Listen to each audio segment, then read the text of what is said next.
Welcome everyone. My name is Charles Manier. I'm working at Fraunhofer IZM in the department wafer-level system integration. My talk today will be about precise passive alignment for photonic applications. I would like to start with the market situation for transceiver. You do see here basically a huge trend for growth for the optical transceiver and also actually for the silicon photonic part also.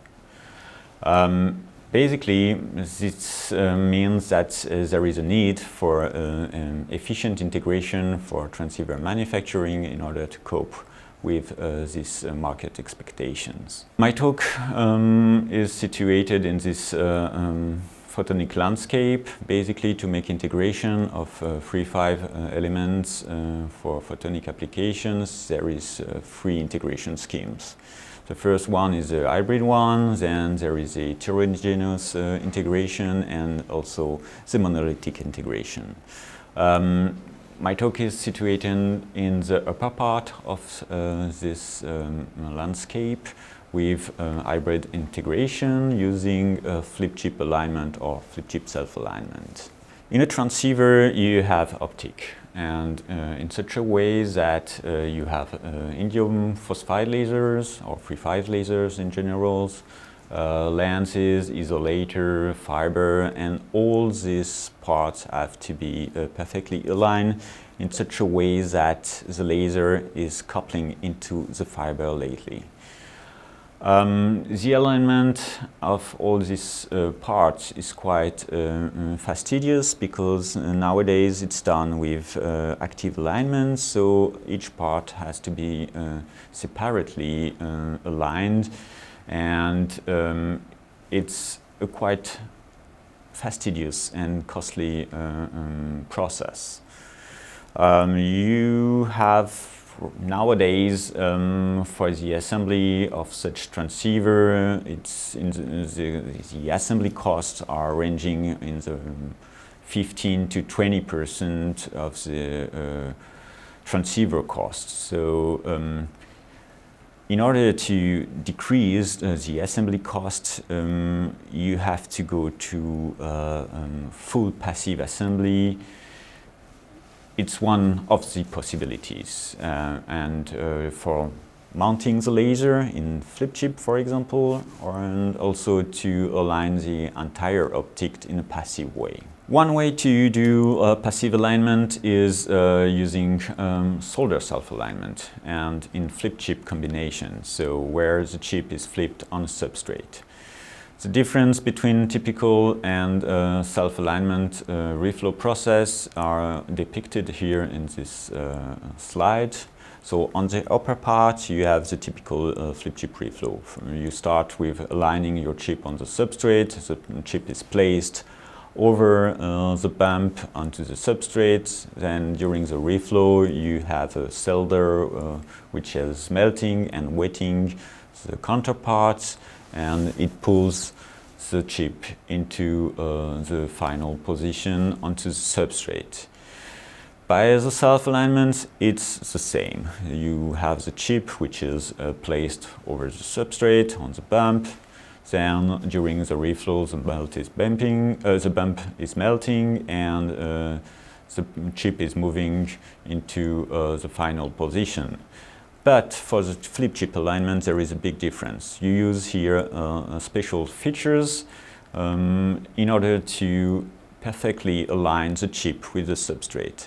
And you use stopper into the vertical direction so that the chip is sitting on the substrate in a defined way, and also laterally positioning with lateral stopper, which are also defined on the substrate and the chip. So basically, for the self-alignment, the bump is the key, and you use the surface tension of the bump, which act on the movement on the chip and actually pull the chip onto the right place. For the self-alignment for 3-5 active devices, you have not so much choice. You have to go to the gold-tin bumping technology, and because of different advantages. The first advantage is that the gold-tin technology is copper-free, and you have no risk of copper poisoning of your 3-5 active devices. The second advantage is the high creep resistance of the solder, which is quite reliable for the flip chip.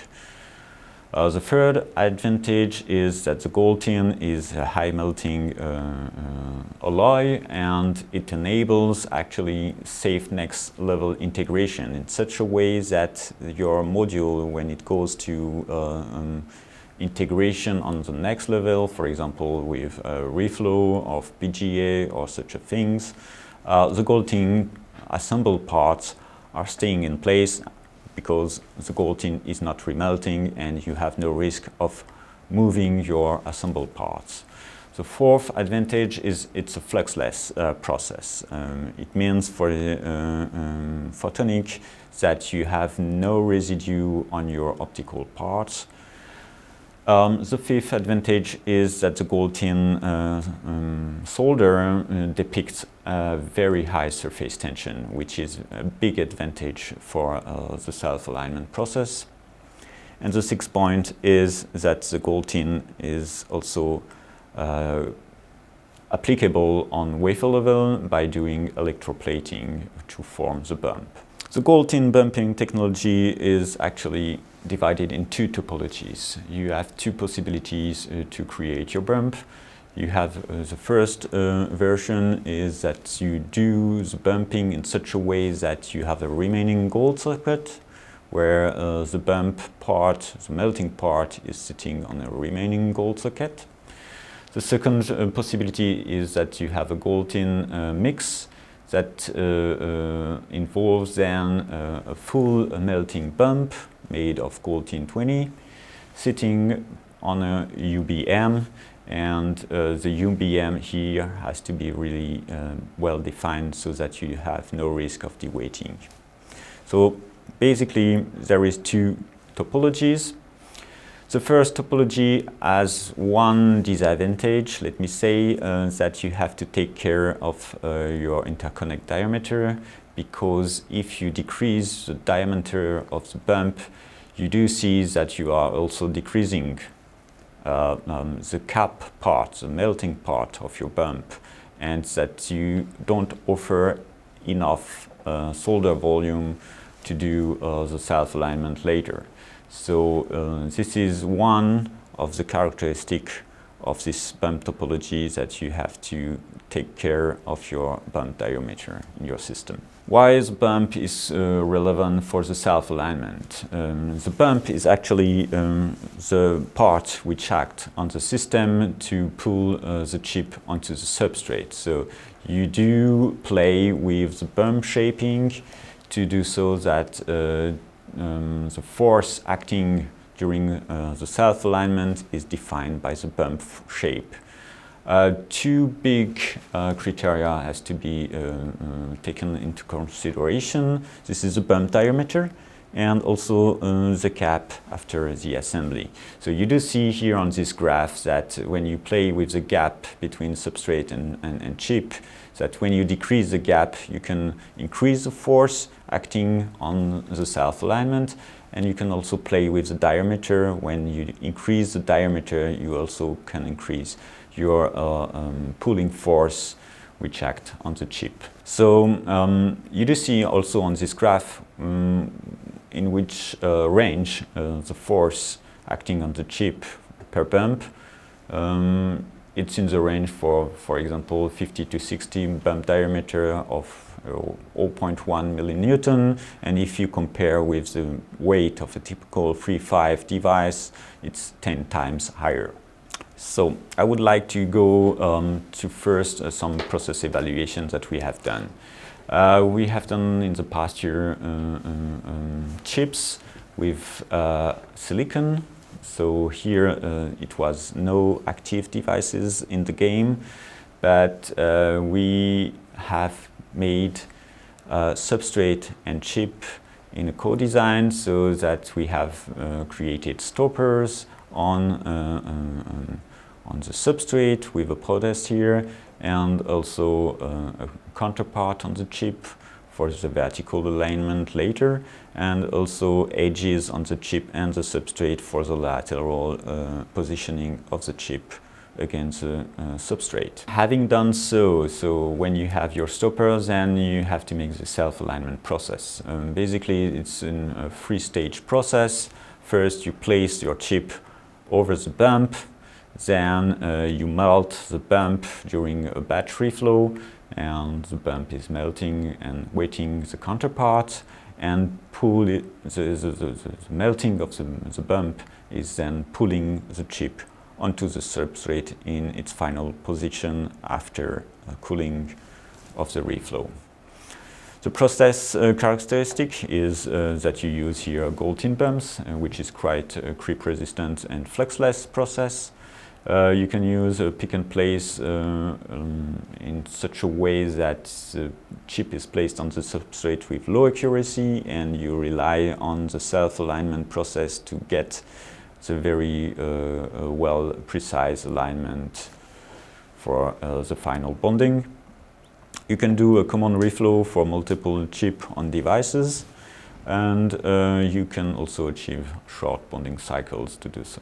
Here is a picture of this process evaluation. So you do see here the chip with the lateral stopper here and the vertical stoppers, which are etched into the silicon. And for doing the process, you do see on the bottom part of the slide some pictures. So here first you have the chip, which is picked and flipped and positioned on the placing tool. You do the alignment over the substrate in such a way that you have a kind of a shift, which is then quite important for the flip chip self-alignment, because then after the bonding, the both parts are then melted and aligned in such a way that this shift is defining actually your self-alignment force. After the bonding, how it looks like. So here it's a cross-section of the chip with the substrate. You do recognize the bump in a shifted way where it pulls the chip onto the stopper in the vertical direction and onto the lateral stopper. So you do see here perfectly matching the Z-stop of the chip on the substrate and the lateral stop between the chip and the substrate. Now I would like to show some results of the Applause project, which was a European project of the last years. We have intended to do the passive alignment of active laser 3.5 components onto a substrate. The two flip chip processes have been tested. So the first one, this is a self-alignment relating on the gold-tin bumping, and we have also tested the thermocompression bonding onto the substrate. For doing this precise passive alignment, as already mentioned, for the self-alignment we have defined a Z-stop, which is actually defining the optical axis later, so that the chip is sitting on the vertical stopper and the chip has its stopping plane on the laser level, and so that the laser is then aligned to the optical axis of the substrate. For both cases you have this Z-stopping, and for the self-alignment we have also added lateral stopper with these recesses in the chip and on the substrate with a slanted wall, which is related to the processing of the substrate part for the optical axis. So, having a look to the laser device, one important point for this passive alignment scheme is that you have to take care of the difference between the flip chip bed and the Z level. So we have two chip sorts during the project. So the first version we do have height difference between the flip chip pad to the Z stopper of the chip of around 5, and on the second version around 6. The two chips also slightly differs in the arrangement of the X and Y stoppers that you can see here and here on the second version. On the substrate side, we have fabricated a 3D silicon optical bench for transceiver application. So you do see here the feature or the specificities of this substrate. So here we have a thick gold RDL, so to bring the signals from the laser. This is a RF routing, which is able up to 60 GHz to connect the EML. We have also electroplated bumps on the substrate in two variants, one with the gold variant for the thermocompression and also a variant for the gold tin bumping for the self-alignment. And we have also special features in such a way we have the stoppers for the flip chip and also mechanical features for the passive alignment of the optics, I mean for the lens, the isolator and the fiber adjustment. So we have done this silicon bench on a 200mm wafer with multiple designs. So the two chip versions were implemented right and left of the wafer, and the two bonding technology implemented north and south of the wafer.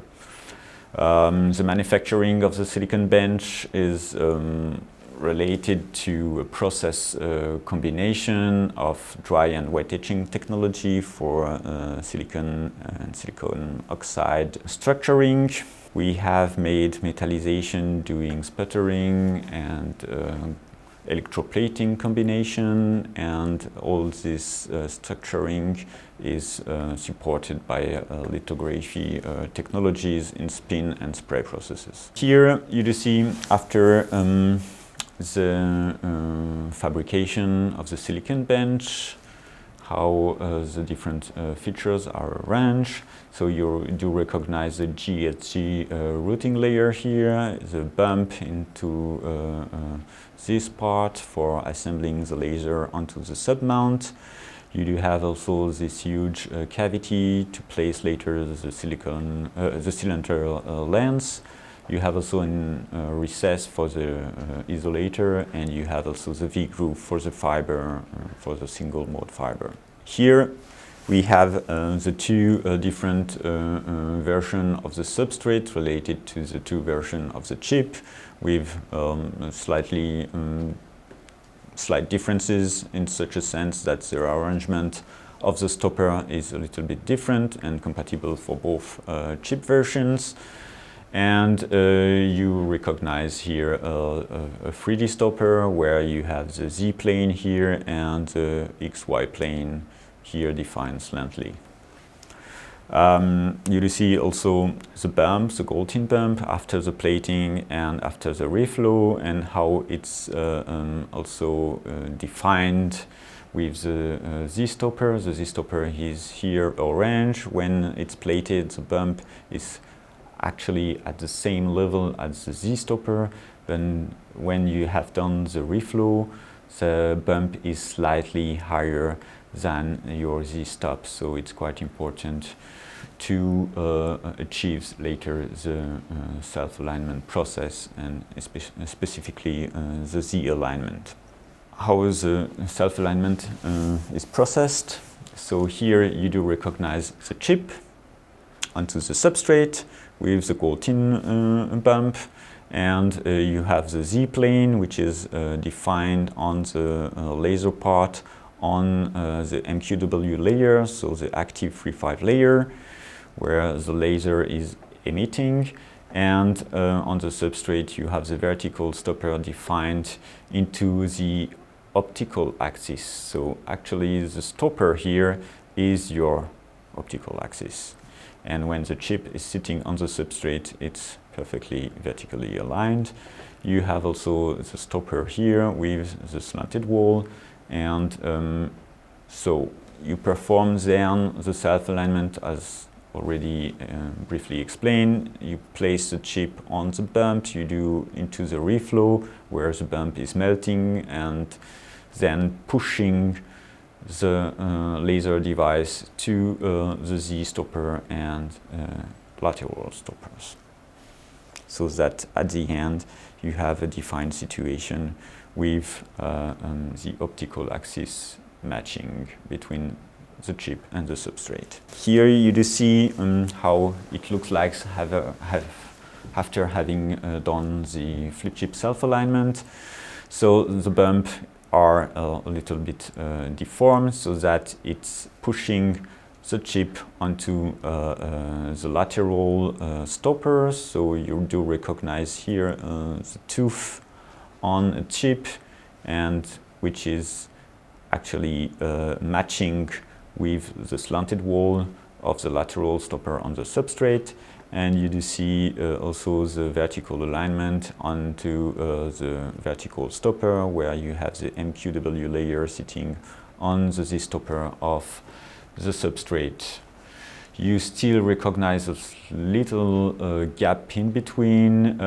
We do have the next generation of the submount, where we are working on a bump correction, so that we have independently of the version 1 or the version 2 of the laser, sitting situation of the chip to the vertical stopper. For the thermocompression, it's quite similar. You have the gold bump onto the HF routing layer, and you have here the vertical stopper that you can recognize.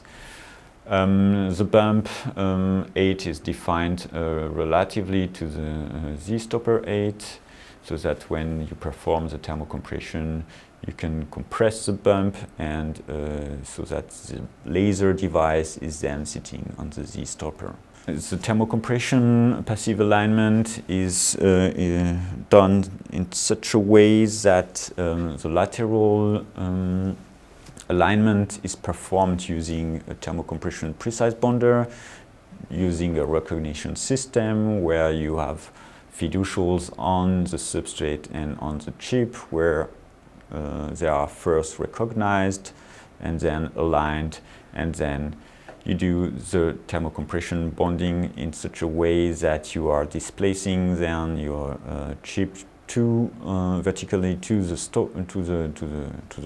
substrate, and compressing the gold bump, so that the deformation of the bump allow a sitting of the chip onto the substrate. How it looks like after the thermocompression process. So you do recognize the bump which is deformed, and that the stopper are matching together. For having testing the lateral alignment, which is also one critical criteria for the alignment of the laser to the optical axis, we have performed a coupling test with single mode fiber, and we could have a successful coupling of the laser into the single mode fiber, which means that we do have here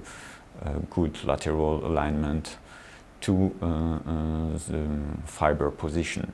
You can also achieve such process also instead of having a full gold bump.